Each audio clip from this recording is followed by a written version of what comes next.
국민의힘이 주요 상임위원장 자리를 요구하는 민주당을 향해 의회 독재라고 강력 반발했습니다. 전당대회는 다음 달 25일로 잠정 결정했습니다. 이재명 민주당 대표가 저출생 대응을 위한 여야정 협의체 설치를 제안했고 해병대원 특검법 수용을 다시 한번 압박했습니다. 22대 국회 개원과 동시에 여야가 입법 경쟁에 돌입했습니다. 민주당은 민생지원법과 특검법으로 대여 공세를 늦추지 않고 있고 국민의힘은 민생정책 법안으로 차별화에 나섰습니다. 파워 인터뷰, 오늘은 4년 반 만에 열린 한국과 일본, 중국의 정상회담에 대한 평가와 함께 한일 양국 간 불씨가 이어지고 있는 네이버 라인야후 사태 해법에 대해 더불어민주당 김용만 의원에게 들어보겠습니다.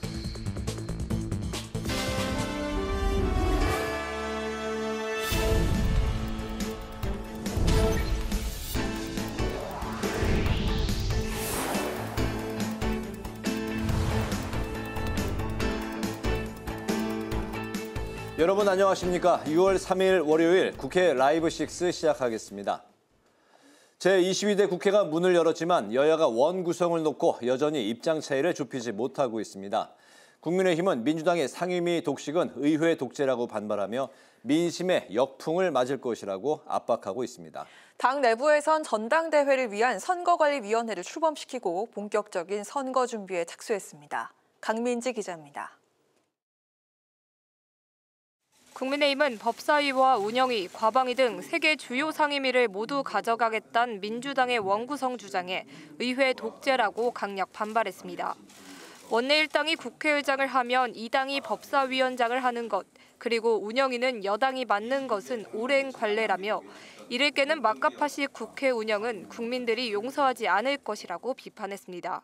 여당의 입을 틀어막고 찍소리 나지 않는 전행과 행포가 물 흐르듯 흐르는 의회 독재 체계를 구축하겠다는 것입니다. 하지만 의회 독재 체제의 말로는 분명합니다. 또 상임위 독식엔 대통령 탄핵 여론몰이 의도밖에 보이지 않는다고 비판했고 법사위가 탐나면 국회의장직을 내놓는 것이 순리라고 압박했습니다. 국민의힘은 오늘 의원총회를 열고 원구성 전략을 논의하는 등 거대 야당에 맞선 대책도 준비하고 있습니다. 여기에 당내 윤상현 의원이 김정숙 여사 관련 특검법을 발의하겠다고 밝히면서 여야 공방은 더욱 거세질 것으로 보이는 상황입니다. 다만 당 지도부는 당론은 아니라며 신중한 입장을 보였습니다. 한편 국민의힘의 차기 당대표 선출을 위한 전당대회 선관위와 당원당규 개정특위 구성이 완료됐습니다. 선관위원장에 임명된 서병수 전 의원은 당을 분열시키는 줄서기 문화를 타파하겠다고 강조했습니다. 전당대회는 국민의힘 300만 당원의 축제가 되어야 합니다. 또 동시에 5천만 국민의 민심을 담는 우리 정치권에서 흔히 이야기하는 그런 용광로가 되어야 된다고 생각합니다. 선관위는 첫 회의를 통해 전당대회 시점을 파리 올림픽 전인 7월 25일로 잠정 결정했는데 구체적인 전대 개최 시기와 최근 뜨거운 감자가 된 집단 지도체제 도입 여부 등은 향후 회의를 통해 확정할 예정입니다. 국회방송 강민지입니다. 더불어민주당은 저출생 문제 대응을 위해 여야정 협의체를 구성하자고 제안했는데요. 동시에 해병대원 특검법 수용을 촉구하며 공세를 이어갔습니다. 김동희 기자가 전합니다. 더불어민주당은 저출생 문제 해결을 위해 여야정 협의체를 설치하자고 제안했습니다. 이재명 대표는 대통령실과 여당이 저출생 대응기획부 신설을 추진하는 것에 적극 협력하겠다며 국가적 과제에 여야와 정부가 머리를 맞댈 때라고 강조했습니다. 국가 역량을 총동원해서 결혼, 출산, 양육, 교육, 취업 등을 아우르는 포괄적인 종합대책을 수립해야 되고 또 힘을 모아서 다만 최근 서울시가 저출생 대책으로 낸 정관 보건수술 지원 정책은 납득하기 어렵다고 비판했습니다. 여학생 1년 조기 입학이 정년기 커플 확대와 출산율 제고에 도움이 될 것이란 한국조세재정연구원의 발표를 두고도 기가 막힌다고 지적했습니다. 민주당은 해병대원 특검법을 고리로 정부 여당에 대한 공세를 이어갔습니다. 대통령실이 윤석열 대통령과 이종섭 전 국방부 장관의 통화 사실을 인정한 건 곧 윤 대통령의 수사 개입을 인정한 것이라고 주장했습니다. 윤 대통령이 해병대원 특검법을 거부한 건 수사 방해라며 자신의 치부를 덮기 위해 권한을 사적으로 남용했다고 비판했습니다. 왜 오리발 내밀다가 이제 와서 뒤늦게 마지못해 인정합니까? 윤석열 대통령이 수사 대상이라는 사실도 확실해졌습니다. 민주당은 해병대원 특검법 관철을 위해 전국 순회 집회와 시도당 지역위원회 피켓팅 등을 검토 중입니다. 해병대원 사망 1주기인 다음 달 19일에는 시민사회단체와 범야권이 모여 집회를 열겠다는 계획입니다. 이런 가운데 당헌 당규 개정을 추진 중인 민주당은 전당대회를 준비하는 선거관리위원회 구성 권한을 당무위원회에서 최고위원회로 위임하는 안건을 오늘 당무위에서 통과시켰습니다. 한편 이재명 대표는 당원권 강화와 당대표 대선 출마 1년 전 사퇴 규정에 대해 선수별로 의원들의 의견을 듣고 있는데 모레 전국 지역위원장과 의원 연석회의에서도 논의가 이어질 전망입니다. 국회 방송 김동희입니다. 22대 국회가 시작하자마자 여야가 다수의 법안을 발의하고 있는데요. 지난주 금요일까지 이틀 동안 70개 법안이 제출됐습니다. 주요 법안들 김지수 기자가 짚어봤습니다. 먼저 더불어민주당이 당 차원에서 발의해 접수한 민생 위기 극복 특별법. 민생회복 지원금을 소득 수준에 따라 25만 원 이상, 35만 원 이하로 책정해 전 국민에게 지역사랑 상품권으로 지급하는 것이 핵심입니다. 해병대원 특검법도 재발의했는데 특별검사의 추천 권한을 조국혁신당 등 비교섭단체까지 확대하는 내용이 보완됐습니다. 해병대원 특검법의 필요성과 정당성이 갈수록 커져가고 있습니다. 반드시 특검법을 관철하고 범죄를 저지른 자들을 법정에 세우겠습니다. 이에 맞서 국민의힘은 저출생을 극복하고 민생을 살리기 위해 5대 분야 31개 법안을 준비하고 있습니다. 이른바 531 법안인데 부총리급의 저출생 대응 기획부를 신설하는 등 저출생 대응 방안을 최우선으로 하는 내용입니다. 민생을 살리기 위해 금융투자소득세도 폐지한다는 방침입니다. 22대 국회 동안 야당이 정쟁과 보복을 떠올릴 때 저희들은 오직 국민, 민생, 미래를 향해서 나아가도록 하겠습니다. 22대 국회에서 당 차원이 아닌 의원 개인이 제출한 1호 법안은 교통약자법 개정안입니다. 시각장애인이자 사회복지학 박사인 서미화 민주당 의원이 의원과 앞에서 3박 4일을 기다려 접수했는데 교통약자의 이동권을 보장받는 기존 교통수단에 택시와 광역철도를 추가하는 내용이 담겼습니다. 2호 법안은 탈북공학도 출신인 박충건 국민의힘 의원이 발의한 이공계 지원 특별법입니다. 이공계 대학원생에게 연구생활 장학금을 지원해 안정적인 학업과 연구를 수행할 수 있는 환경을 조성하는 것이 핵심입니다. 이와 함께 최근 정치권에서 지구당을 부활해야 한다는 목소리가 나오면서 여야 모두 관련 법안을 발의했습니다. 한편 이번에 새롭게 발의된 법안들은 대부분 21대 국회에서도 논의된 적이 있는데 22대 국회에서는 속도감 있게 처리될 수 있기를 기대해 봅니다. 국회방송 김지수입니다.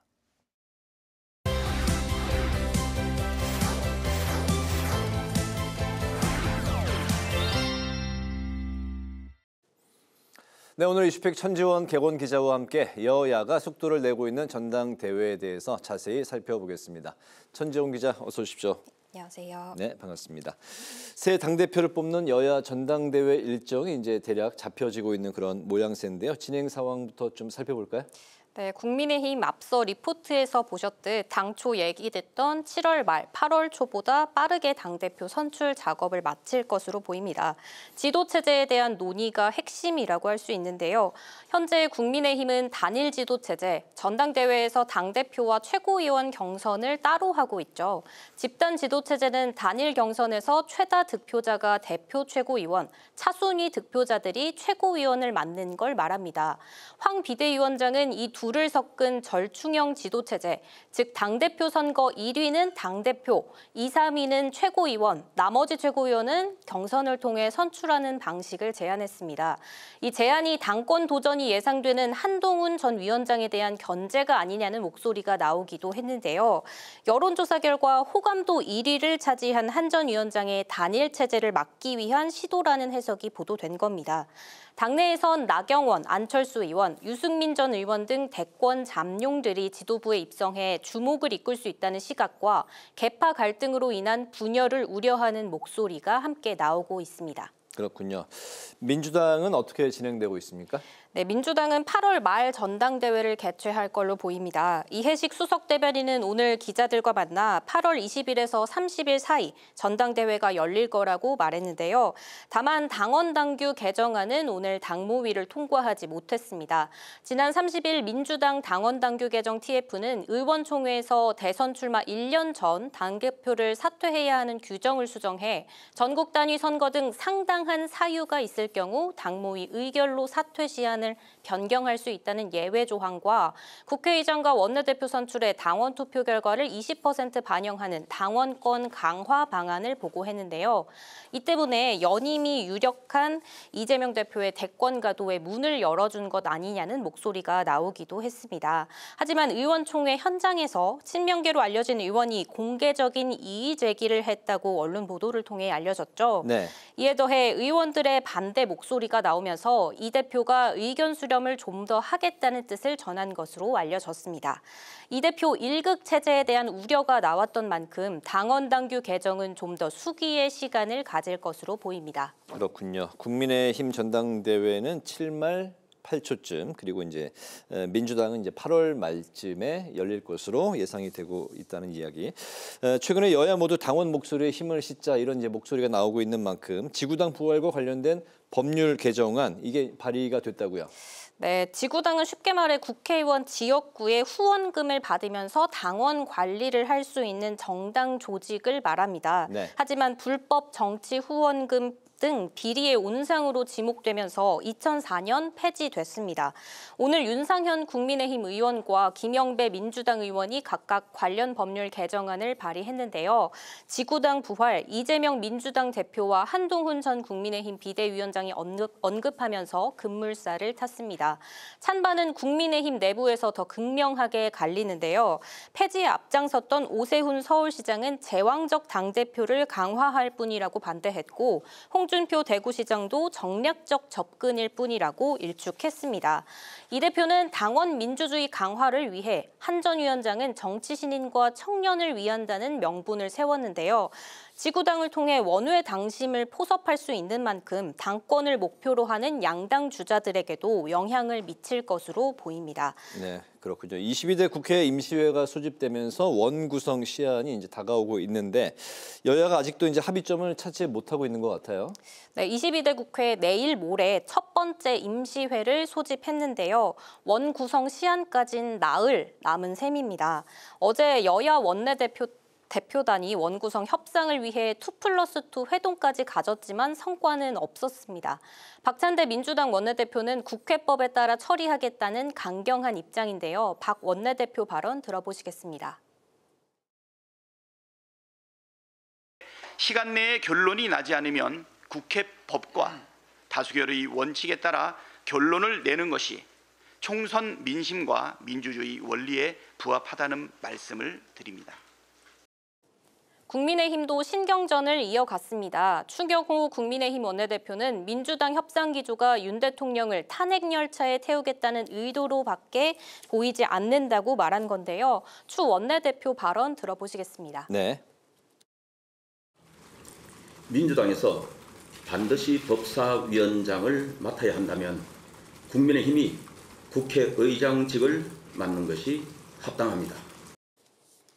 통상적으로 법사위는 국회의장이 소속되지 않는 원내 2당이, 운영위원장은 집권 여당이 맡는 게 관례지만 21대 국회에서 민주당이 17개 상임위를 단독으로 선출하면서 이 오랜 관례가 깨졌습니다. 다만 21대 국회 전반기 이 문제를 두고 정기국회까지 파행을 거듭했기 때문에요. 민주당이 단독 선출을 강행할 경우 정상적인 국회 운영을 기대하긴 힘들어 보입니다. 네, 민주당은 국회법에 따라서 이제 처리하겠다 강경한 입장이고 국민의힘은 관례대로 하자 이렇게 팽팽히 맞서고 있는 상황. 오늘 국민의힘 윤상현 의원이 김정숙 여사에 대한 특검법을 이제 발의를 하면서 여야가 이제 모두 전현직 영부인에 대한 특검법을 요구하고 있는 그런 상황이네요. 네, 민주당은 김건희 여사 특검법을 이미 22대 국회에서 발의를 했죠. 오늘 윤상현 국민의힘 의원이 김정숙 여사 특검법을 발의하면서 특검 정국이 본격화하는 모습입니다. 네. 윤상현 의원은 김정숙 여사 의혹을 검찰이 수사하면 야당 탄압 검찰공화국 프레임이 씌워질 거라며 특검이 진상규명을 위해 더 좋다고 말했는데요. 당내에서도 우려의 목소리가 나옵니다. 성일종 사무총장은 라디오에 출연해 모든 걸 특검으로 하면 대한민국 검찰과 경찰이 왜 있어야 하냐며 김정숙 여사 특검법에 공동 발의자로 사인할 생각이 없다고 선을 그었습니다. 해병대원 특검법이 21대에 이어 재발의됐고 오늘 민주당은 대북 송금 특검법도 발의했죠. 조국 혁신당이 한동훈 특검법을 추진하겠다는 뜻을 밝히면서 또 하나의 특검법 발의를 예고했습니다. 22대 국회 개원한 지 일주일도 되지 않아 벌써 특검법이 4개 발의됐는데요. 실제 통과까지는 험난한 논의 과정이 예상됩니다. 그렇군요. 오늘 이슈픽은 천지원 기자와 함께했습니다. 정 기자 수고 많았습니다.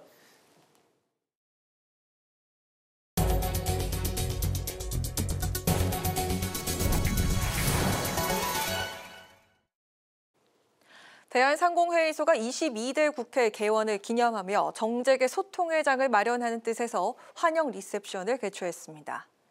추경호 국민의힘 원내대표와 박찬대 민주당 원내대표 등 여야 지도부를 포함해 22대 의원 100여 명이 참석했으며 기업인 350여 명도 자리에 함께했습니다. 최태원 회장은 국민과 경제를 우선하는 민의의 전당이라는 글귀를 새긴 부채를 여야 원내대표에게 전달하며 민생을 살리고 경제 활력을 높이는 국회가 되어달라고 당부했습니다. 국민의힘이 물가 안정을 최우선 과제로 삼아 국민들이 수출 호황을 체감할 수 있도록 책임을 다하겠다고 밝혔습니다. 곽규택 수석 대변인은 논평을 통해 우리나라 수출이 8개월 연속 상승세를 유지하고 있지만 국민 체감 물가는 개선되지 않고 있다며 체감 경기 개선을 위해 노력하겠다고 강조했습니다.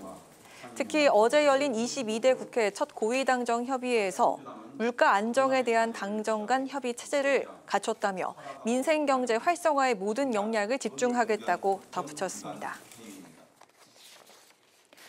더불어민주당 정치검찰 사건 조작 특별대책단이 김성태 전 쌍방울 회장 대북 송금 사건에 대한 검찰의 불법 수사 의혹을 규명하기 위해 특검법을 발의했습니다.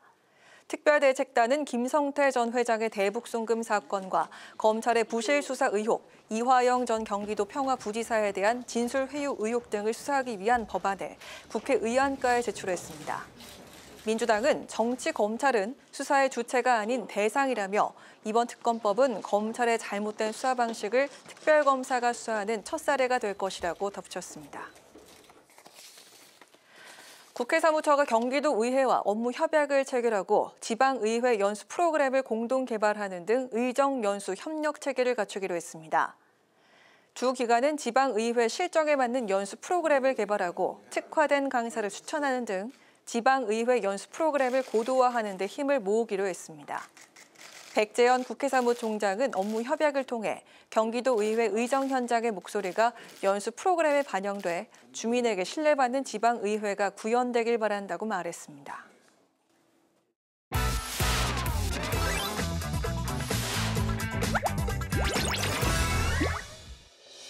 6월 3일 강아랑이 전해주는 정치권의 뜨거운 말말말 강아랑의 정치랑입니다. 오늘 첫 번째 주제입니다. 영부인 특검 맞불입니다. 국민의힘 윤상현 의원이 문재인 전 대통령 부인 김정숙 여사와 관련한 특별검사 도입 법안을 발의했습니다. 윤 의원이 발의한 특검법 내용을 살펴보면 김정숙 여사의 인도 방문과 관련해 배임 및 집권 남용 의혹이 있었는지와 의상과 장신구 등을 포함한 특수활동비 사용 의혹 등을 포함해 수사를 해야 한다는 겁니다.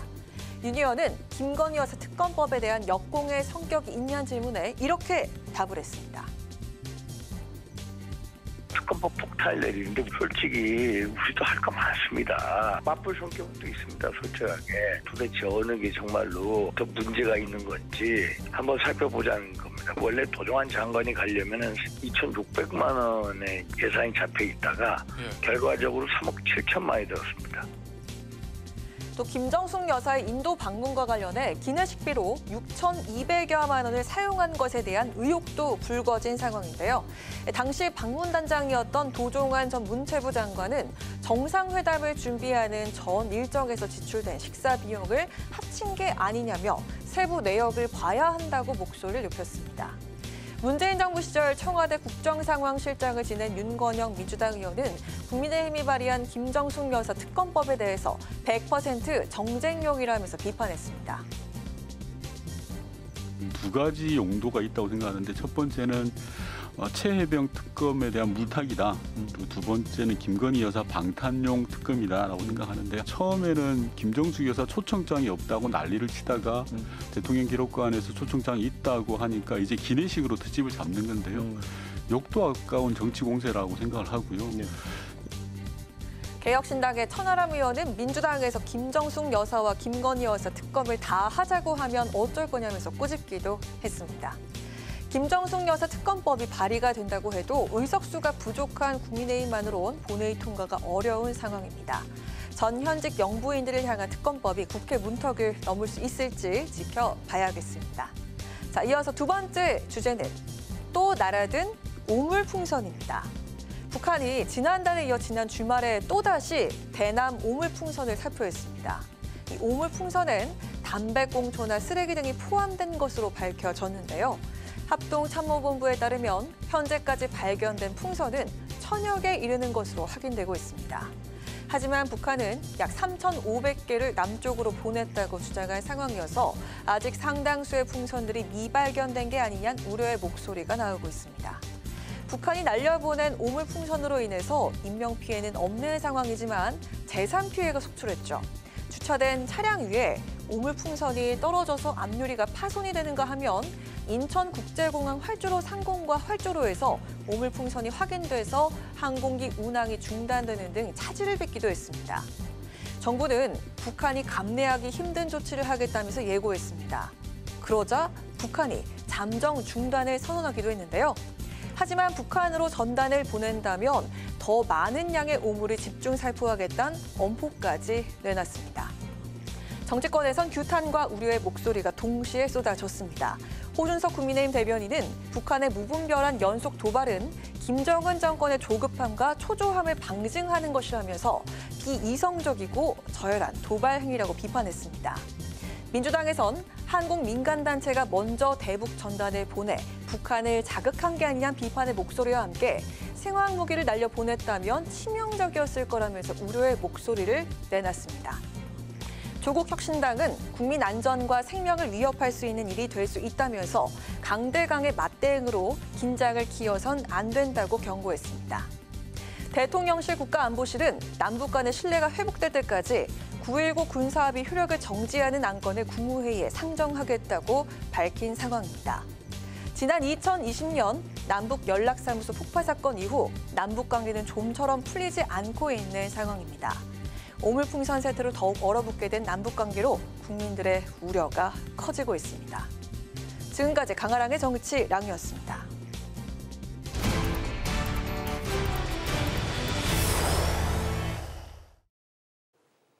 22대 국회 원구성 법정 시한이 카운트다운에 들어갔지만 여야 협상은 여전히 한 걸음도 나아가질 못하고 있습니다. 이런 가운데 야당의 이딴 특검법 발의에 맞서 여당에서도 김정숙 여사 특검법을 발의했는데요. 대결 구도로 치닫고 있는 전국의 해법은 없는 것인지 정광재 국민의힘 대변인을 연결해서 말씀을 들어보겠습니다. 안녕하십니까? 안녕하세요. 네, 반갑습니다. 정광재입니다.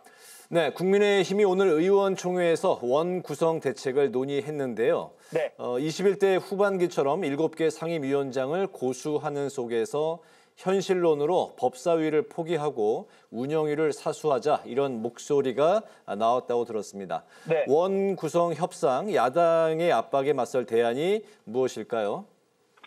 기본적으로는 지금 말씀하신 것처럼 21대 후반기 국회에서 운영됐던 것처럼 11대 7로 나누자. 왜냐하면은 저희가 이제 108석을 이번 선거에서 거뒀는데 지난번에 갖고 있던 의석수 114석과 비교해서 큰 차이가 없습니다. 그러니까 21대 국회 후반기처럼 11개 대 7개로 나눴으면 하는 게 우리가 당이 갖고 있는 기본적인 원칙입니다.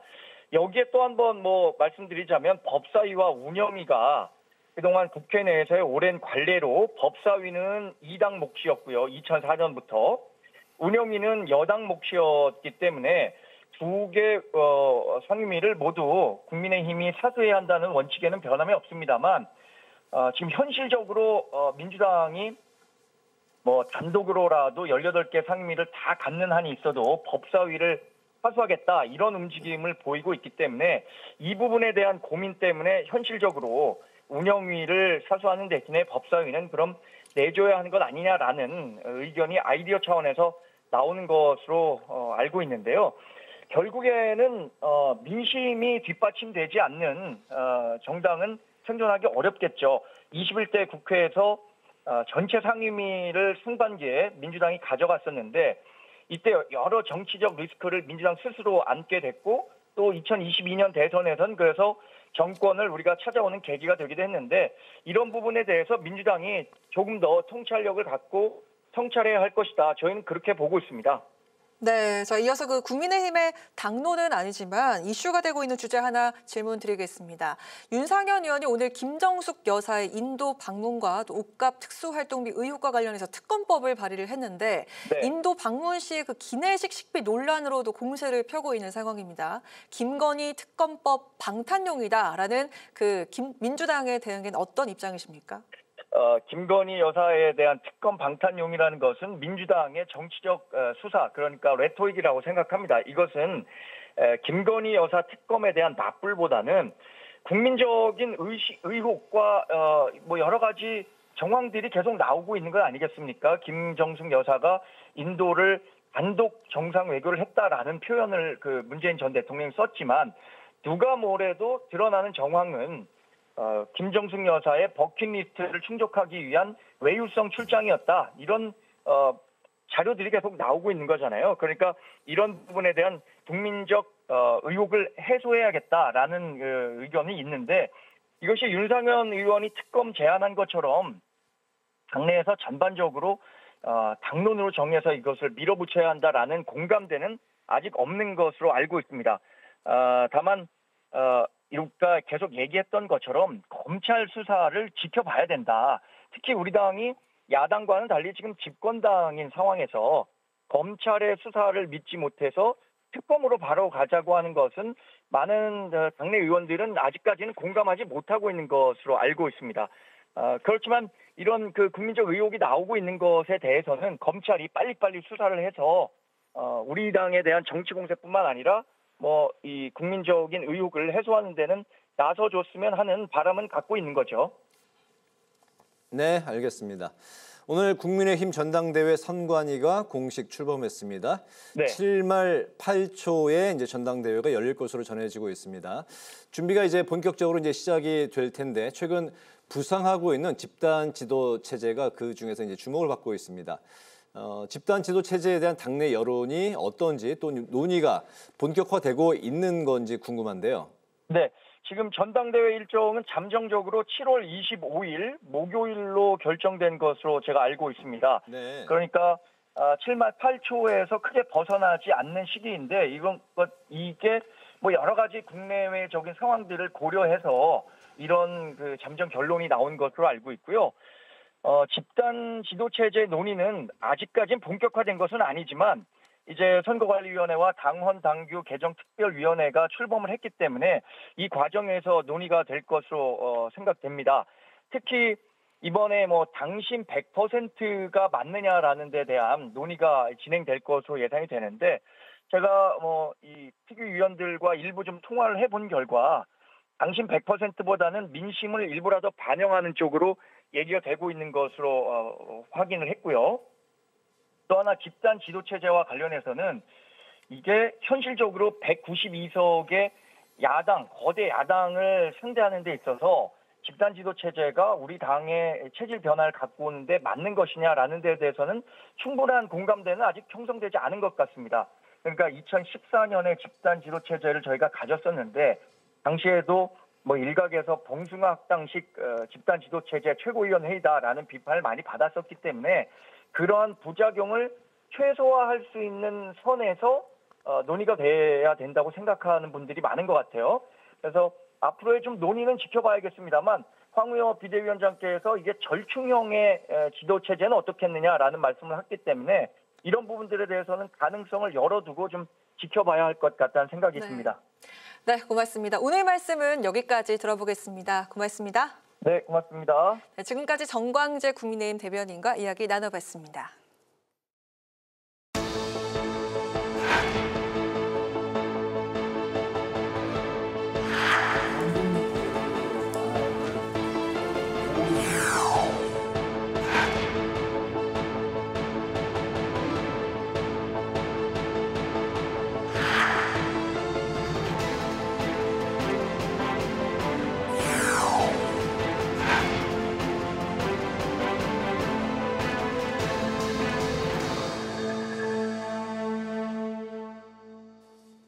삼국 공동선언 채택부터 북한의 군사 정찰 위성 발사와 오물 풍선까지 숨가쁜 일주일이 지났습니다.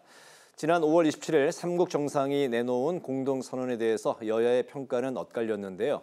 오늘 파워 인터뷰는 더불어민주당의 김용만 의원을 모시고 삼국 공동선언의 성과와 과제 그리고 네이버 라힌 야후 사태에 대해서 관련 말씀을 들어보겠습니다. 의원님 어서 오십시오. 반갑습니다. 예, 반갑습니다. 안녕하세요. 이번 이제 초선이신 거죠? 맞습니다. 예, 국회가 이제 그 22대 국회가 5월 30 지난 목요일에 개원을 했으니까 오늘 이제 사흘째 맞이하셨는데 좀 어떠십니까? 좀 얼떨떨하지는 않으세요? 아직까지도 지금 풀어야 되는 숙제들 네. 하느냐고 실제로 제가 몸이 국회에 있다는 거에 있어서는 크게 자각은 못하는 것 같고요. 네. 지금 숙제들 집중하는 데 좀 에너지를 많이 쓰고 있습니다. 숙제요? 예. 예, 그 숙제가 이제 어떤 건지 지금부터 본격적으로 좀 같이 좀 논의를 해보겠습니다.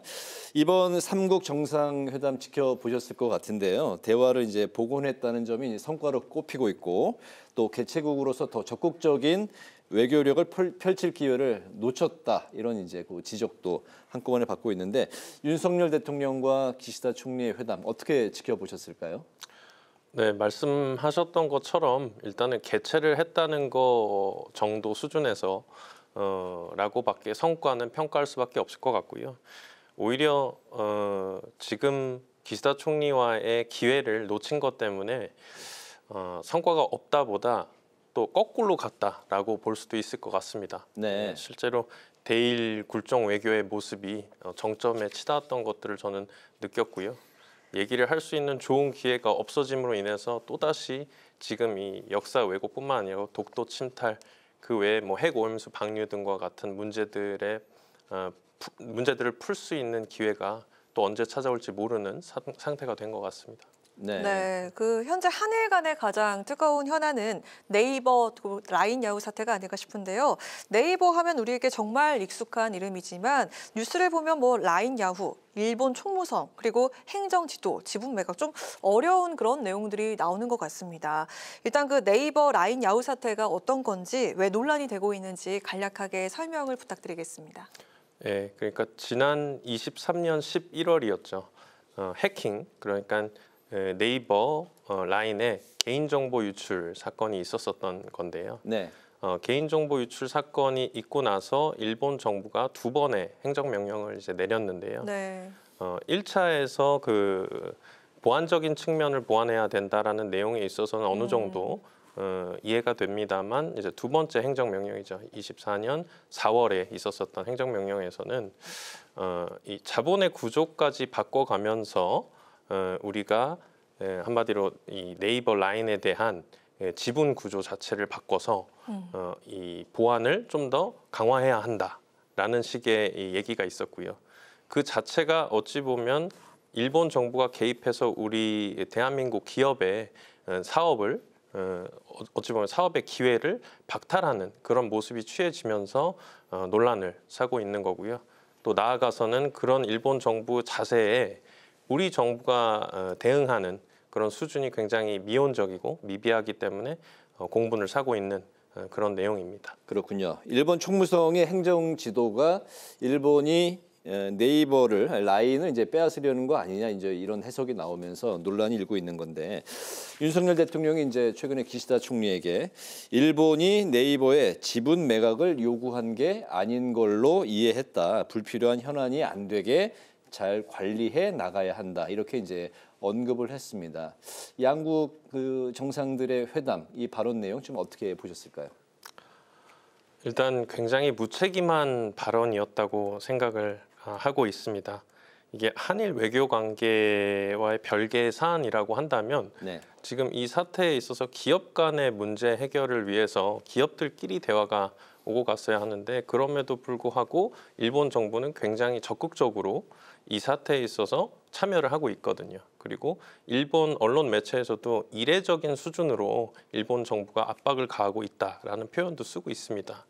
그런데 정작 우리 정부는 이런 부분에서 우리가 정치적인 개입 혹은 외교적인 부분에서는 좀 자유도를 줘야만 한다. 개입을 하면 안 된다라는 입장을 고수하고 있기 때문에 어찌 보면 지금 이 사태로 인해서 우리 한국 기업 네이버 입장은 기울어진 운동장에서 경쟁을 하고 있는 그런 모습일 수밖에 없을 것 같습니다. 네, 그 민주당 을지로위원회는 네이버 노조와 연대해서 정부의 적극적인 대응을 요구를 했는데 의원님께서도 그 이 자리에 참석해서 목소리를 내셨잖아요. 근데 그 경제 전문가들 사이에서는 정치는 빠지는 것이 좀 낫다, 효과적일 것이다. 네이버가 실익을 고려해서 선택할 그런 일이다. 이런 의견이 있는 걸로 알고 있습니다. 사태 해결을 위해서 현실적으로 좀 어떤 대안을 제시를 할 수 있을까요? 일단 아까 앞서서 말씀드린 것처럼 윤석열 정부가 지금 이 사태에 대해서 상황을 제대로 파악하지 못하고 있는 것 같고요.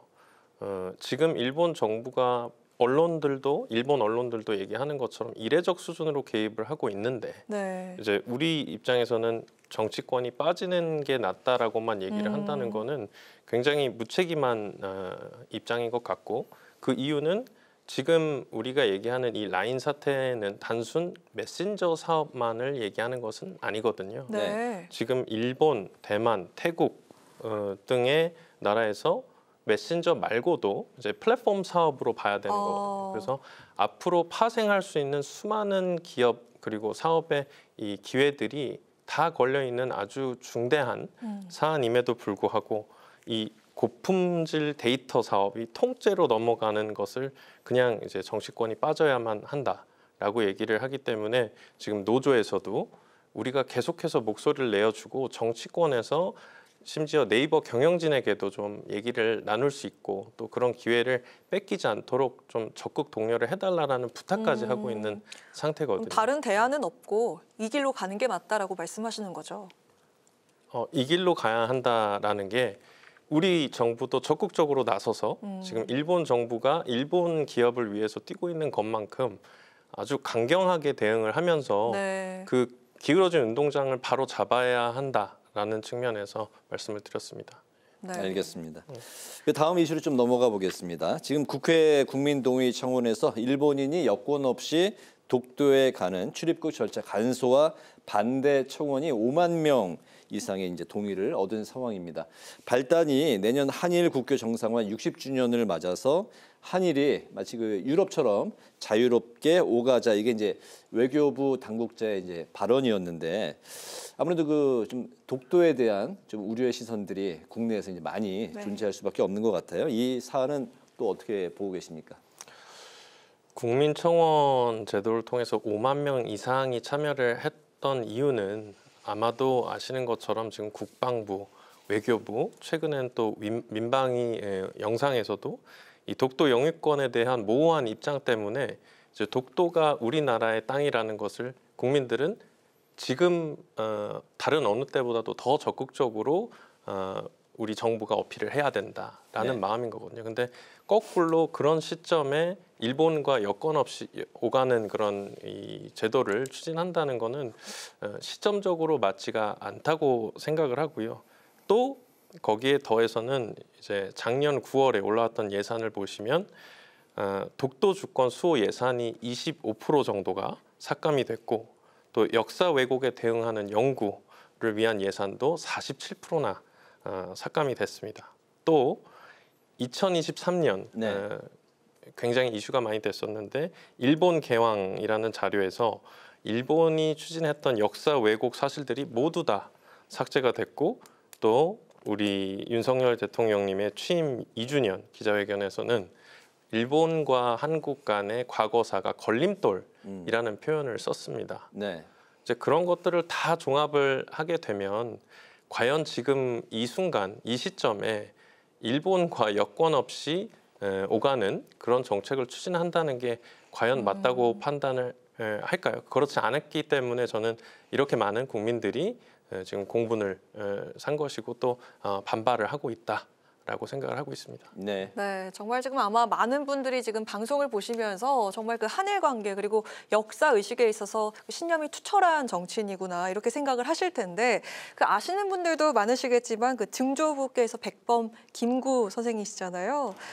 보니까 그 3.1절에도 공천을 받으셨더라고요. 그리고 이번 총선이 그 4월 10일인데 당선이 확정된 게 또 4월 11일이었습니다. 또 의미를 또 보니까 임시정부 수립일이었더라고요. 그리고 또 저희 지난주 그 강아랑의 정치란 코너가 있는데 거기서 의원님 호실을 좀 저희가 소개를 해드렸습니다.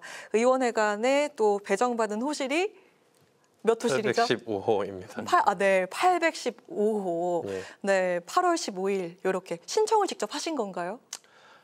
신청을 한 것은 아니고요. 네. 네. 지금 앞서서 말씀 주셨던 그 세 개의 날짜에 있어서는 그리고 호실에 있어서는 제가 개인적으로 뭔가를 이제 획득을 하기 위해 혹은 그 방향으로 가기 위해 노력을 한 것은 없고요. 그렇습니까? 지금 아시는 것처럼 하남시가 네. 지역구가 2개로 분구가 됐습니다. 네. 분구가 되면서 이 지역구 획정이란 게 여야 이 협의를 통해서 진행이 되다 보니까 그 협의가 늦어지고 해서 공천이 공고롭게 딱 3월 1일에 이제 났던 거고요. 네. 또 선거 자체가 4월 10일에 네. 진행이 되면서 이제 당선 여부가 4월 11일 임시정부 그 다음 날, 수립일이죠. 네. 확정이 됐던 거고. 전부 우연이라는 말씀이죠? 맞습니다. 운명이신 우연이고. 거네요. 네, 그리고 네. 우리 어찌 보면 마지막은 뭐 운명이라고만 볼 수 없을 수도 있지만 네. 박찬대 최고위원, 우리 박찬대 원내대표님께서 쓰시던 815호인데요. 네. 본인께서도 석주 이상용 선생님의 후손으로 임시정부의 식구로 열심히 활동을 해오셨습니다. 그렇기 때문에 본인께서도 그 815호라는 곳이 굉장히 상징적인데 제가 이번에 이제 백범의 후손으로 또 역사 분야를 대변하는 영입 인재 8호로 민주당에 들어오면서 본인께서 좀 이번에는 이 의미 있는 숫자의 호실을 물려줘도 되겠다 후배에게 이렇게 생각을 하셔서 저에게 먼저 말씀을 주셨습니다. 영입인재 그 8호의 8은 뭐 다른 의미가 없나요? 따로 없는 것 같습니다. 알겠습니다. 그렇군요. 백범 김구 선생의 이제 그 후손이라는 게 많이 좀 그 무게감으로 다가올 것 같습니다. 뭐 영광일 수도 있겠고 당연히 영광이겠고 더군다나 이번에 이제 정치계에 또 입문을 하셨기 때문에 그 무게감이 한층 더 하실 것 같은데 근데 뭐 정치학도 박사 공부를 하시고 취득을 하셨더라고요. 학사. 이미 오래전부터 네, 좀 학사. 준비를 하셨던 것 같은데 어쨌든 그 백범 김구 선생의 후손으로서 좀 각오랄까요? 좀 소회는 좀 남다를 것 같습니다. 다른 그 당선인들하고는. 예, 이번 하남에서 선거에 임할 때 실은 백범 할아버지의 얼굴을 현수막에 올리냐 마냐에 대해서 고민을 많이 했습니다. 네. 이제 올리게 되면 당연히 그만큼의 더 큰 부담이 이제 오는 거겠죠. 하지만 그럼에도 불구하고 지금 특히나 이 시점에 백범이 정치에 임하면서 가졌던 정도를 걷는 그 정신, 이 올바른 정치를 하는 정신이 다른 어느 때보다 필요하다고 생각을 해서요. 현수막에 백범 할아버지 얼굴도 같이 올린다고 이제 결정을 내렸는데요. 네. 백범 할아버지께서 저에게 부담으로 왔던 시절들이 있기는 했었습니다만 지금은 이제 그런 시절들을 극복을 하고 오히려 거꾸로 백범이란 인물이 지금 우리가 살아가는 시대에 필요한 인물로서 좀 받아들여지는 역할을 좀 적극적으로 임해야 되겠다라고 이제 생각을 해서 현수막에도 백범 할아버지를 올렸고 지금도 백범 할아버지의 정신이 필요하다는 것을 좀 홍보를 하고 있는 입장입니다. 김구 선생이 굉장히 그 기골에 장대하셨던 걸로 알고 있는데 그 DNA를 그대로 받으신 것 같습니다. 운동을 많이 하신 건가요? 조금 더 어렸을 적에는 네. 운동을 좋아해서 많이 했고요. 네. 최근에는 이제 국회에 들어오는 부분을 준비하면서 아직 많이 하지는 못했습니다. 그래서 네. 앞으로는 그래도 바쁘더라도 계속 운동을 좀 이어나가려고 하고 있습니다. 알겠습니다. 이제 그 질문이 2개 남았는데요. 1호 법안으로 이제 그 의원님께서 약속을 하신 게 역사 왜곡 방지법, 또 친일파 이장을 위한 국립묘지법 개정안. 뭐 그 좀 맥으로 보면 좀 이해가 되는 그 차원이 있습니다. 그런데 이 역사 인식만큼 또 민생을 살피는 역할도 또 의원의 이제 그 본질이라고 생각이 드는데요. 거기다가 이제 또 청년 정치인으로서 2030 세대에 또 기대를 주는 그런 부분들도 분명히 있을 것 같습니다. 의원님께서 가장 역점을 두시고 가장 지금 생각을 많이 하고 계신 의정 앞으로 이제 펼치실 그 계획 좀 3가지만 우선적으로 들어볼 수 있을까요? 예.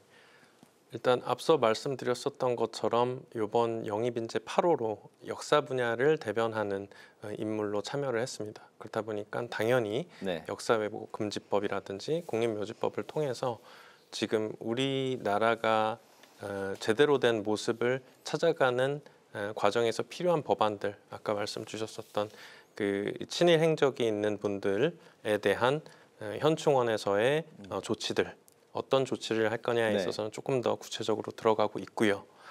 그리고 역사 왜곡 금지법과 같이 지금 5.18 특별법 그리고 독일에는 홀로코스트 부정 방지법과 같이 명백한 역사 사실에 있어서 잘못된 발언들을 하거나 왜곡되는 방식의 얘기들을 할 때 기존의 단순 뭐 명예훼손이라든지 수준의 처벌이 아니고 더 부과되는 처벌을 할 수 있는 부분들을 준비를 하고 있습니다. 그래서 그 부분은 제 1호 법안으로 말씀 주신 것처럼 이제 6월 내에 발의를 하려고 열심히 이제 계획 중에 있고요. 네. 나아가서는 이제 개혁의 완성인 것 같습니다. 우리 영입 인재들이 당선 이후에 모여서 각자가 갖고 있는 전문 분야들이 있습니다. 예를 들어 저 같은 경우는 이제 역사 보훈 분야일 거고요. 역사 보훈 분야일 거고요. 우리 1호 당선인 같은 우리 1호 영입 인재 같은 경우는 박지혜 의원님이신데 뭐 환경 분야이실 거고요. 그래서 각자가 갖고 있는 전문 분야들을 살려서 22대 국회에서는 그런 전문적 지식과 또 바꾸고자 했던 법적인 내용들을 같이 모여서 연구하고 또 발의를 하는 과정을 지원해주자라는 그런 작은 모임도 지금 기획 중에 있습니다. 그래서 그런 조직 혹은 모임을 통해서 개혁의 완성도 이끌어낼 거고요. 네. 최근에 이미 우리 당론으로 1호 법안을 냈지만 민생 회복 또한 3번째로 중요한 부분이라고 생각을 합니다. 그래서 비록 역사 보훈 분야를 대표하지만 민생 회복에도 역사 보훈 분야만큼 집중을 할 거다라고 말씀드리고 싶습니다. 알겠습니다. 네, 역사 보훈 전문 분야가 될 텐데 제가 보니까 원래 어렸을 적에 해외로 나가셔서 사실 그 영주권을 따실 수 있는 상황이었는데 자진해서 공군에 입대를 한 것으로 알고 있습니다. 그 이유가 있을까요? 네, 아마도 제가 인재 영입을 받으면서 가족에 대한 소개가 일부 있어서 아시는 분들은 아시겠지만 할아버지 조부님 때부터 공군과의 연이 깊습니다. 할아버지께서는 6대 공군 참모총장을 지내셨고요. 네. 아버지께서도 대한민국 공군 장교로 복무를 하셨습니다. 그렇다 보니 제가 유학을 하고 난 이후에 좀 자연스럽게 그런 그 가족의 맥을 잇게 됐던 것 같고요. 영주권을 사실 받을 수 있다는 것 자체도 이미 한국으로 돌아와서 입대를 한 이후에 그런 게 있다라고 기사를 통해서 알았습니다. 생각도 하지 않으셨던 그런 부분이시죠? 계획을 하지 않았기 때문에 네. 어찌 보면 자연스럽게 군복무로 이어졌다라고 말할 수 알겠습니다. 있겠습니다. 마지막 질문 드리겠습니다. 지역구가 그 말씀하셨던 하남을 미사리가 있는 곳이죠. 서울 근교로 나들이 하러 가기 참 좋은 곳인 것 같습니다. 미사 강변 도시가 되면서 지역 주민들 기대도 정말 클 것 같고요. 또 서울로 편입되는가에 대한 그런 관심도 정말 높아졌었던 그런 곳이었는데 이 지역에서 가장 시급하게 원하고 있는 현안은 과연 무엇인지 그리고 앞으로 하남의 성장을 좀 어떻게 실현시켜 나갈 것인지 좀 지역에 대한 소개도 충분히 해주시기 바라겠습니다. 예. 우리가 예전에 알고 있던 그 미사리 그 지역구인 거죠? 맞습니다. 네. 예. 미사가 우리 하남 을 지역이죠. 을 지역이 신도시다 보니까 많은 신도시들이 겪는 고질적인 문제를 겪고 있습니다. 바로 교통이거든요. 네. 그래서 지금 우리 구민분들께서 지역 구민분들께서 가장 간절하게 바라는 부분 중에 하나가 지하철 9호선의 개통입니다. 지금까지 굉장히 지연이 되고 있던 부분 때문에 현재까지 알려진 계획이 온전하게 좀 이루어지기를 바라면서도 또 가능하다면 조금 더 빠르게 이루어지기를 희망하십니다. 그래서 저 또한 그런 이 희망에 도움이 되고자 조기 착공, 빠른 착공을 할 수 있는 부분도 보고 있고요. 네. 또 다른 희망 사항 중에 하나가 이제 교육열이 굉장히 높습니다. 젊은 분들께서 오셔가지고 아이들을 이제 키우는 과정에서 우리 아이들의 비율이 굉장히 높은 편인데요. 이제 그렇다 보니까 신도시로서 과밀 학급 문제가 생기게 됐습니다. 네. 그래서 과밀 학급을 해소하기 위해서 중학교 하나, 고등학교 하나가 추가적으로 만들어지는 데 굉장히 기다리고 계시고요. 그 또한 제 입장에서는 온전히 또 최대한 빠르게 이루어지는 것들을 같이 챙기고 있습니다. 또 나아가서는 그 이유를 좀 걱정을 해야 되는데요. 지금 당장 시급하게 느끼시는 교통이나 그런 교육적인 부분에서의 필요성 이후에 그럼 과연 우리 하남은 어떤 모습으로 발전할 거냐인데요. 제가 22대 총선 때 공약으로 그 발전을 이루어내기 위해서 말씀을 드렸었던 건 우리 싱가포르의 가든스 바이 더 베이라는 아주 유명한 랜드마크가 있습니다. 네. 녹음이 우거진 좋은 관광지인데요. 지금 우리 지역의 미사섬이라는 곳에 싱가포르와 아주 유사한 형태 그리고 면적도 비슷한 형태의 장소를 개발함으로써 지금 말씀드린 교육과 또 교통의 문제 이후의 성장 단계를 이룰 수 있다고 생각을 해서 싱가포르의 가든스 바이 더 베이를 배치마킹해서 우리 지역에 더 많은 외지인분들이 찾아오셔서 또 성장의 동력이 될 수 있게끔 하는 부분을 같이 챙기고자 하고 있습니다. 알겠습니다. 네. 성장 지역에 이제 지역구 의원분들이 이제 출연하시면 한결같이 현안으로 교통 또 교육 문제를 꼽으시네요. 맞습니다. 네, 잘 그런 것 알겠습니다. 같습니다. 오늘 저희가 그 말씀드린 그 질문들을 빠뜨리지 않고 정확하게 그 질문들을 이해하고 기억하시고 또 한꺼번에 몇 가지 질문도 다 마저 대답하시는 그 꼼꼼한 모습이 되게 인상적이었습니다. 감사합니다. 파워인터뷰 이제 마칠 시간이 됐습니다. 오늘은 한중일 정상회담 평가와 네이버 라인 야후 사태 해법에 대해서 더불어민주당의 김용만 의원을 모시고 관련 말씀을 들어봤습니다. 오늘 말씀 잘 들었습니다. 잘 들었습니다. 고맙습니다. 감사합니다. 오늘 국회 라이브 6는 여기까지입니다. 시청해주신 여러분 고맙습니다.